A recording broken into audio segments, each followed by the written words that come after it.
우리 모두에게 감동이 된 줄 믿습니다.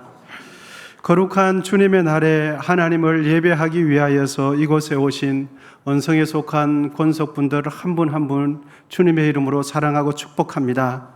주의 말씀을 나누기 전에 마음문을 열고 좌우에 계신 분들을 진심으로 축복하고 주의 말씀을 듣기를 원합니다. 축복할 때에 이렇게 하겠습니다. 사랑합니다. 축복합니다.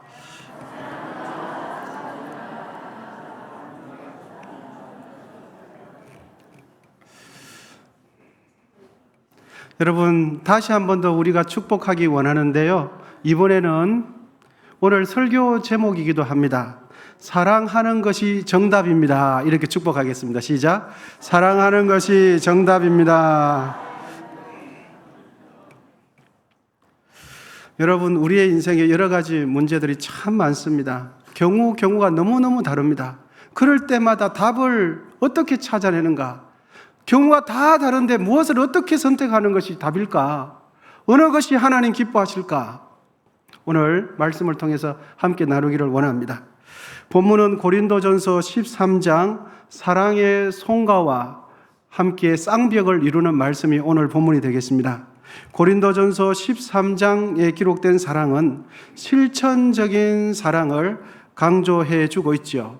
그런데 오늘 본문은 사랑의 실천적인 면과 함께 사랑의 시작, 사랑의 기원이 하나님께로부터 시작되었음을 가르쳐 주고 있습니다. 본문 7절입니다. 다 함께 읽어보도록 하겠습니다. 시작. 사랑하는 자들아, 우리가 서로 사랑하자. 사랑은 하나님께 속한 것이니 사랑하는 자마다 하나님으로부터 나서 하나님을 알고. 아멘. 색인된 말씀에 보니까 사랑은 누구에게 속해 있다고 말씀합니까? 사랑은 하나님께 속해 있다 말씀하고 있습니다. 하나님께 속한 사랑, 하나님께서 행하시는 사랑은 허물과 죄가 많은 사람을 대해주시는 하나님의 태도와 관심을 말하는 겁니다. 태도가 사랑으로 대해주시고 또 하나님께서 우리에게 관심을 가져주시는 것 자체가 사랑이 됩니다. 하나님께서 우리를 대해주실 때 늘 품어주세요. 한 번도 볼품없다, 부족하다, 쓸모없다라고 내치시지 않으세요. 늘 품어주시고 인정해주시고 우리를 감싸주시죠. 그런 의미에서 하나님께 속한 사랑은 자신의 유익에 따라서 시시각각 변하는 우리의 사랑과는 근본적으로 다르다는 것을 인정하지 않을 수가 없습니다. 하나님의 사랑은 시시각각 변하는 인간의 사랑과 근본적인 차이가 있다 하는 것을 우리는 인정하게 되어집니다. 그러니까 하나님께 속한 사랑은 내가 좋아하고 내가 선호하는 사람에게만 관심을 갖고 내가 관심이 있는 사람에게만 마음을 써주는 것, 이것이 사랑이 아니라는 것을 우리는 알게 되어져요. 하나님께 속한 사랑은 내가 원해서 하는 사랑이 아니라는 것을 알게 되어집니다. 나의 유익과 아무런 상관없이 흘러가는 그 사랑이 하나님께 속한 사랑이다. 하나님께 속한 사랑은 성격을 초월합니다. 하나님께 속한 사랑은 학력, 학벌을 초월합니다. 하나님께 속한 사랑은 경제력, 수입을 초월합니다. 하나님의 사랑은 취미를 초월합니다. 그것을 초월해서 하나님께서 나를 대해주시는 태도로 내 옆에 지체를 대하는 태도가 하나님께 속한 사랑이다 하는 것입니다. 자녀는 부모를 통해서 이 땅에 태어나듯이 하나님께로부터 태어난 자만이 하나님께 속한 사랑을 할 수 있습니다. 여러분, 하나님께 속한 사랑은 아무나 할 수 있는 것이 아닙니다. 인간적인 사랑, 나의 유익을 위한 사랑은 아무나 할 수 있지만 하나님께 속한 사랑은 하나님께 속한 사람만 할 수 있습니다. 할렐루야. 그러므로 우리는 나에게 속한 사랑이 아니라 하나님께 속한 사랑을 충만하게 하게 되시기를 축복합니다. 본문에는 하나님에 대해서 성경에서 발견할 수 있는 말씀 중에서 하나님에 대해서 가장 적절하면서도 하나님을 가장 고상하게 표현한 한 문장이 기록되어 있습니다. 그것은 바로 하나님은 사랑이시라. 하나님은 사랑이시라. 이보다 하나님을 더 정확하게 표현한 말씀은 성경에 없다고 생각합니다. 하나님에 관해서 수많은 미사여구를 쓰고 하나님에 대한 많은 표현을 다 합쳐도 이 한 문장, 하나님은 사랑이시라, 이 한 문장만 못할 것입니다. 왜냐하면 이 짧은 한 문장 안에 천지 창조 때부터 하나님께서 지금까지 행하시는 모든 하나님의 통치하심의 원리, 다스리심의 원리가 이 한 문장 안에 다 있기 때문입니다. 하나님께서는 사랑 없이, 하나님께서는 빈약한 사랑으로, 의무감으로 사람을 대해 주신 적이 단 한 번도 없으세요. 빈약한 사랑, 어색한 사랑, 억지로 하는 사랑으로 우리를 대해 준 적이 단 한 번도 없으세요. 그런데 여러분, 사람은 의무감 때문에 대할 때가 너무 많습니다.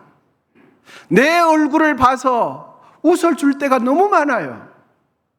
내 체면을 봐서 베풀고 싶지 않은데 억지로 베풀 때가 참 많습니다. 여러분, 하나님께서 행하실 때는 항상 이유가 있습니다. 그 이유는 사랑 때문입니다. 하나님께서 행하시는 모든 이유는 사랑 때문이죠.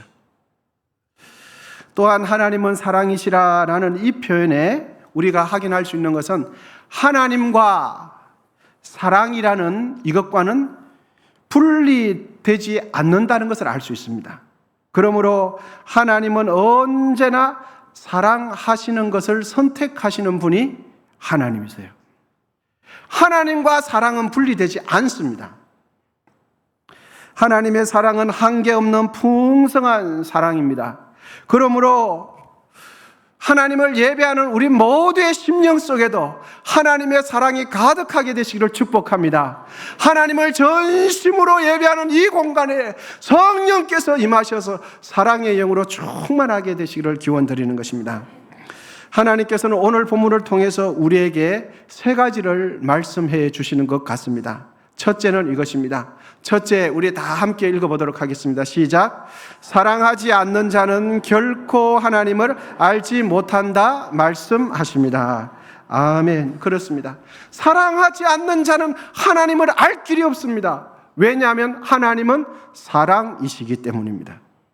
하나님께서 행하시는 모든 일들의 원인과 동기는 항상 사랑이기 때문에 사랑하지 않는 자는 아무리 연구해도 하나님을 알 길이 없어요.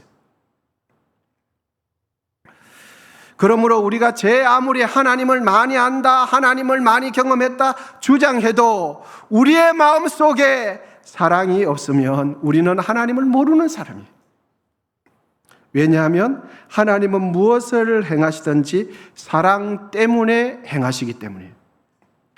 사랑의 마음 없이 행하는 사람들은 누가복음의 15장에 있는 첫째 아들과 같은 사람입니다. 아버지와 함께 있으면서도 아버지의 마음을 전혀 모르는 아들이 첫째 아들 아닙니까? 아버지와 함께 있으면서도 아버지가 무엇을 생각하는지, 아버지가 어떤 마음을 가지는지 불효하는 자식이 아버지와 함께 있는 첫째 아들이었어요. 그러므로 여러분, 사랑하지 않는 자는 하나님을 알지 못하게 되는 것입니다. 여러분, 우리 모두는 사랑하시는 자가 다 되시기를 축복합니다.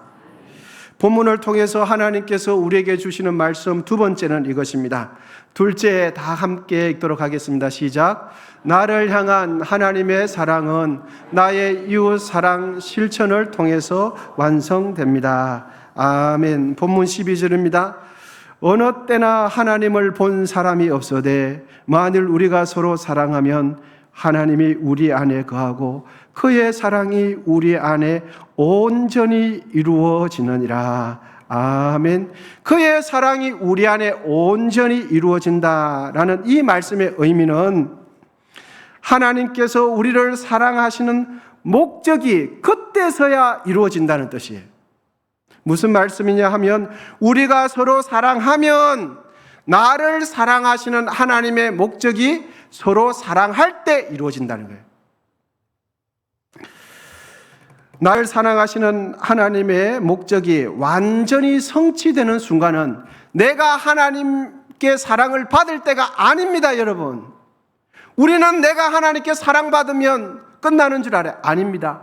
내가 사랑받는 것으로 하나님의 뜻이 이루어지지 않고 받은 사랑으로 내가 사랑을 이웃에게 실천할 때 우리를 향한 하나님의 사랑의 목적이 온전하게 이루어진다는 뜻이, 그의 사랑이 우리 안에 온전히 이루어진다는 뜻이에요. 그러므로 우리를 향한 하나님의 사랑의 종착점은 내가 사랑받는 것이 아닙니다. 하나님의 사랑이 나를 통해서 내 옆에 있는 이들에게 하나님의 사랑이 전달되고 흘러가고 공유될 때 하나님의 사랑이 완성되는 것입니다. 우리는 지금까지 어떻게 생각했습니까? 내가 사랑받으면 하나님 감사합니다. 끝이었어요. 그것이 끝나는 줄 알았어요. 아닙니다. 나를 통하여 하나님의 사랑이 이웃에게 흘러갈 때 나를 사랑하시는 하나님의 목적이 완성된다 하는 것입니다. 우리 교우님들 중에서 나 자신을 향한 하나님의 구체적인 뜻은 무엇일까 궁금해하시는 교우님들이 참 많으신 것 같습니다.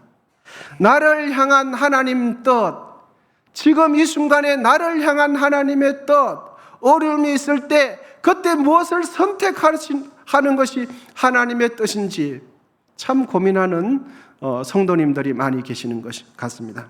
여러분, 하나님의 뜻만 안다면 주저함없이 거침없이 내가 손해보더라도 하나님의 뜻을 우리 모두는 순종할 마음이 있지 않습니까? 하나님의 뜻만 정확하게 안다면 순종할 마음이 다 있습니다. 참으로 귀한 마음이 아닐 수 없습니다. 여러분, 이제 제가 영원하신 하나님의 뜻을 알려드리겠습니다. 나를 향한 하나님의 뜻, 구체적인 뜻 궁금하지 않으십니까? 궁금하시죠? 나를 향한 하나님의 뜻은 언제나 하나님의 마음으로 주위 사람들을 사랑하는 것입니다.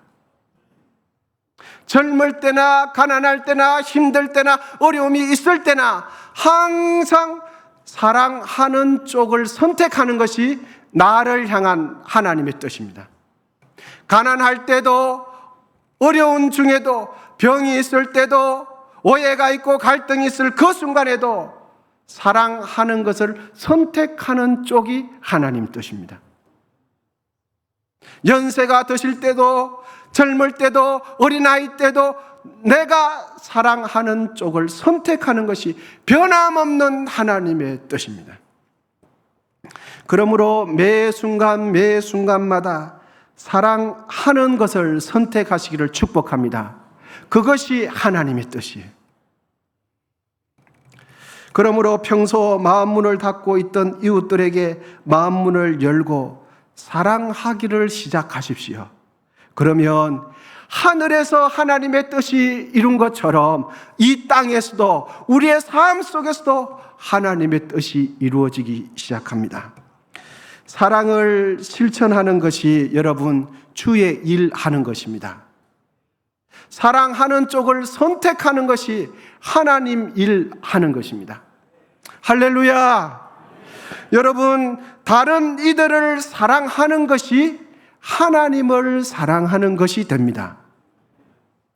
내가 사랑받는 것에서 만족하지 않고 내가 받은 그 사랑을 이웃에게 흘려보내는 것이 하나님을 사랑하는 것이 됩니다. 요한복음 15장 12절인데요. 우리 다 같이 한번 읽어보도록 하겠습니다. 시작.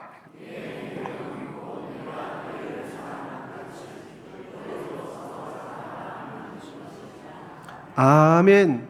예수님께서 말씀하십니다. 예수님의 계명이 무엇입니까? 서로 사랑하는 것이다.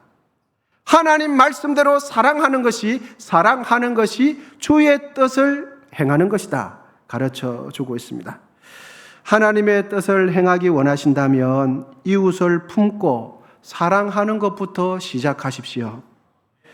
우리의 인생이 맞춰질 때 하나님 앞에 서는 그 순간에 후회 없이 주의 일을 했노라 라고 고백하기를 원하신다면 사랑하는 일을 중단하지 마시고 힘들더라도 사랑하는 것을 포기하지 마시고 용기 내셔서 사랑하는 것을 지속하시기를 축복합니다.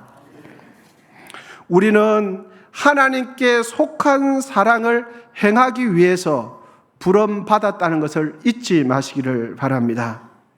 하나님의 마음으로 사랑하기를 힘쓰는 자가 하나님 말씀대로 행하는 자입니다.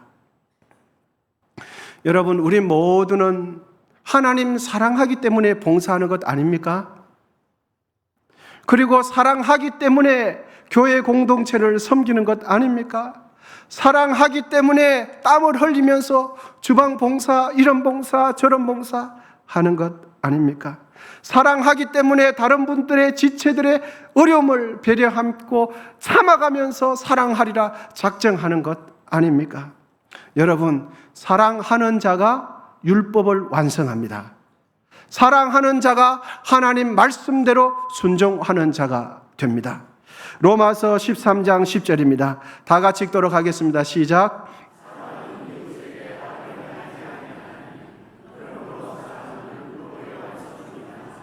아멘. 할렐루야.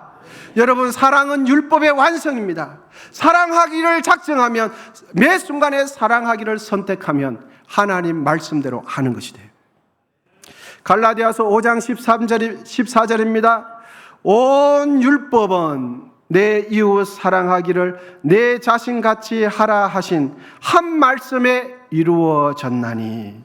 온 율법은 이웃 사랑하면 그 한 말씀에 다 이루어진다 말씀해 주는 것입니다. 신약 시대의 바리새인들은 613가지나 되는 그 율법을 지키기 위해서 얼마나 낑낑댄지 모릅니다. 그런데 613가지를 다 녹여서 지킬 수 있는 방법은 이웃을 사랑하면 됩니다. 하나님은 사랑이시기 때문입니다. 여러분, 함께 기억하십시다. 나를 향한 하나님의 사랑하심의 목적은 내가 사랑받는 것으로 끝나지 않고 그 받은 사랑에서 내가 이웃을 실천할 때, 그때 하나님의 사랑의 목적하심이 온전히 성취됩니다. 지금까지는 우리는 이렇게 생각했습니다. 내가 하나님 사랑 많이 받으면 하나님 감사합니다, 그것으로 끝나는 줄 알았어요. 아닙니다. 그 사랑 받았으니 이제 그 사랑 가지고 이웃에게 흘려보내라. 하나님께서는 기다리고 계십니다. 사랑을 흘려보내는 자가 다 되시기를 축복합니다. 사랑을 공유하시기를 축복합니다. 사랑하는 쪽을 선택하시기를 기원드립니다. 여러분, 우리의 인생의 정답은 무엇입니까? 사랑하는 것, 사랑하는 쪽으로 선택하는 것이 우리의 인생의 정답입니다. 추석 명절 기간에 오랜만에 만난 가족, 친척들 더욱 우애하시고 하나님의 사랑으로 더욱 사랑하게 되시기를 축복합니다. 본문을 통해서 하나님께서 주시는 세 번째는 이것입니다. 셋째, 우리 함께 읽도록 하시겠습니다. 시작. 아멘. 본문 20절입니다. 시작.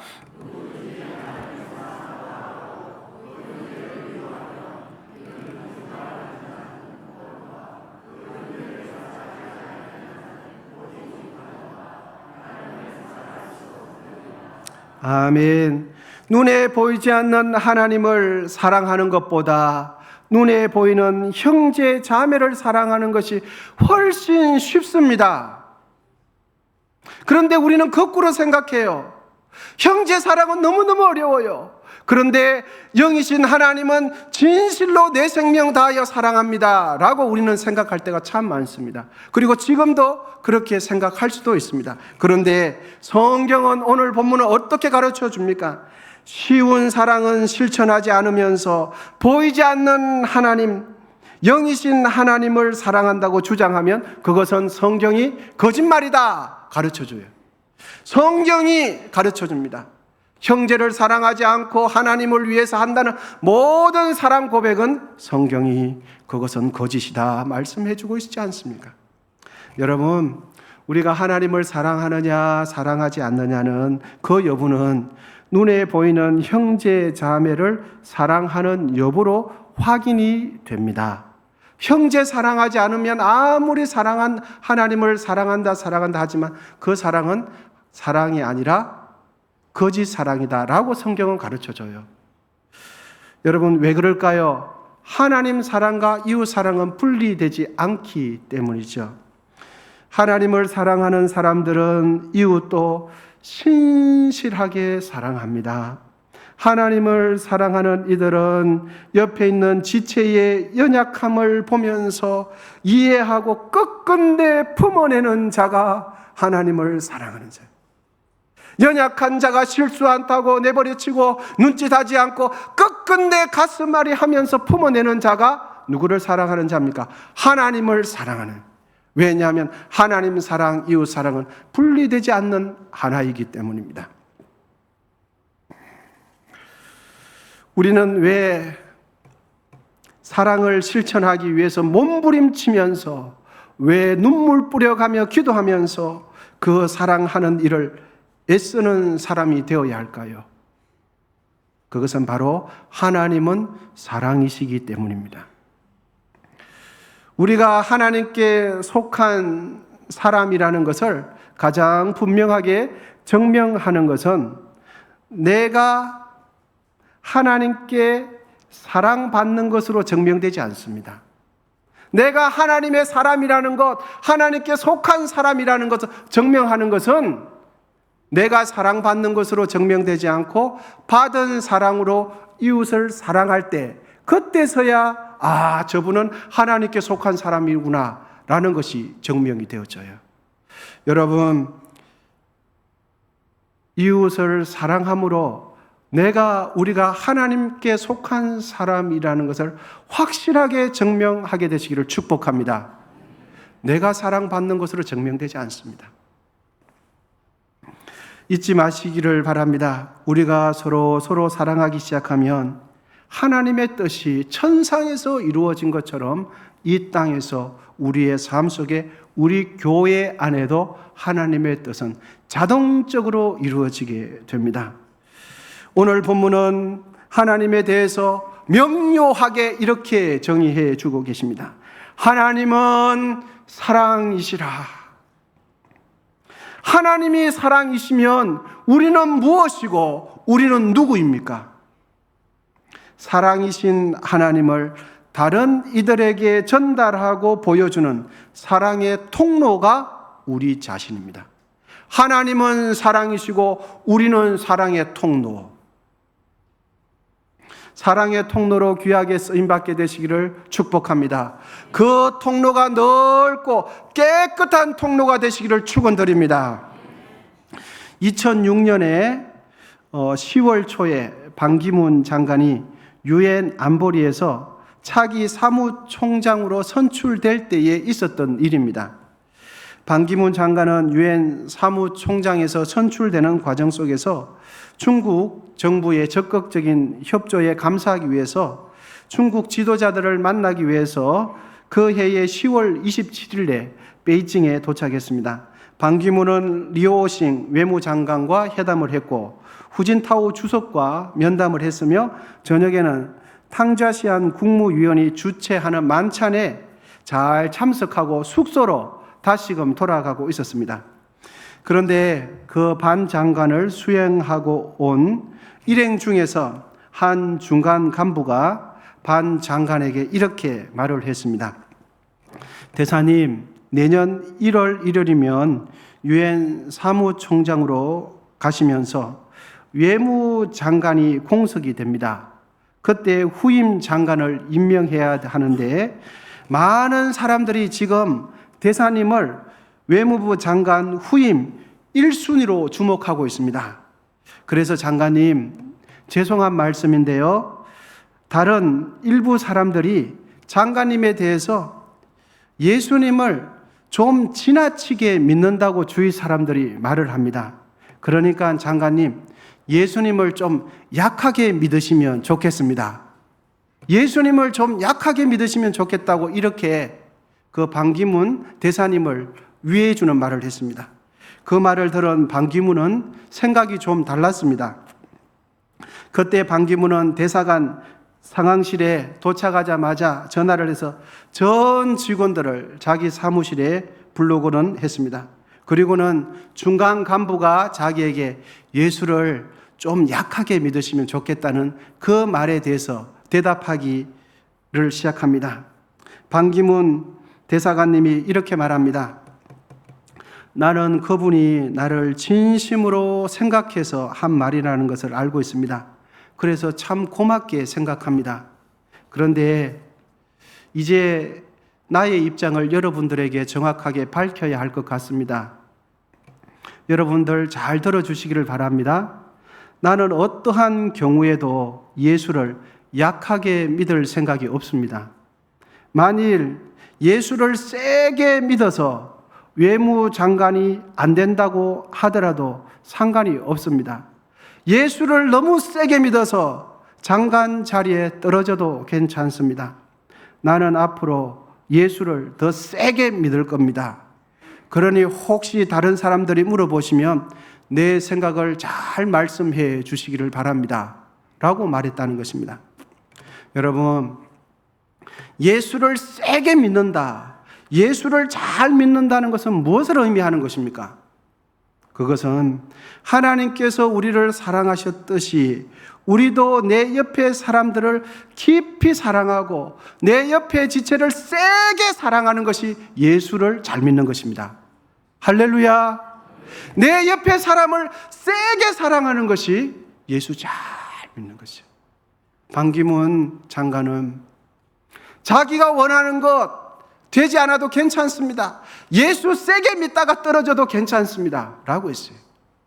여러분, 우리 모두 예수를 세게 믿게 되시기를 축복합니다. 예수 세게 믿는다는 것이 무엇입니까? 내 옆에 지체분들 허물과 연약함이 보일 때마다 사랑으로 품어내고 또 품어내고 또 품어내는 것이 예수를 세게 믿는 거예요. 여러분 잊지 마시기를 바랍니다. 하나님 사랑과 이웃 사랑은 분리되지 않는 하나입니다. 그리고 우리의 인생의 정답은 언제나 사랑하는 쪽을 선택하는 것이 우리의 인생의 정답입니다. 하나님께서는 오늘 본문을 통해서 우리에게 이렇게 말씀해 주십니다. 하나님은 사랑이심이라. 어느 때나 하나님을 본 사람이 없어되 만일 우리가 서로 사랑하면 하나님이 우리 안에 거하고 그 사랑이 우리 안에 온전히 이루어지느니라. 우리를 향한 하나님의 사랑의 목적이 온전히 성취되는 때는 내가 하나님께 사랑받을 때 하나님의 사랑이 성취되는 게 아니고 받은 사랑을 내가 이웃에게 흘려보내는 그 순간에 우리를 향한 하나님의 뜻이 온전히 이루어지게 되는 것입니다. 여러분 꼭 기억했으면 좋겠습니다. 우리의 인생의 정답은 언제나 사랑하는 쪽을 선택하는 것입니다. 그것이 우리의 인생의 정답입니다. 상황과 경우는 달라도 정답은 언제나 사랑하는 것을 선택하는 것입니다. 여러분, 우리 모두 사랑하기를 계속하시기를 축복합니다. 세게 사랑하시기를 축복합니다. 성령 안에서 사랑하시기를 축복합니다. 서로 사랑하는 것이 주의 일 하는 것입니다. 기도하겠습니다. 하나님 아버지 감사합니다. 하나님께서 우리에게 베풀어 주신 은혜와 사랑을 흘려보내므로 사랑하기를 실천하기를 원합니다. 우리가 사랑하기 시작할 때 우리를 사랑하신 하나님의 사랑하심의 목적이 온전히 이루어지는 것을 믿습니다. 아버지 하나님, 사랑하는 쪽을 어떠한 상황, 어떠한 경우에도 그쪽을 선택함으로 주의 일을 하는 우리 모두 되게 해 주시옵소서. 예수님의 이름으로 기도하옵나이다. 아멘.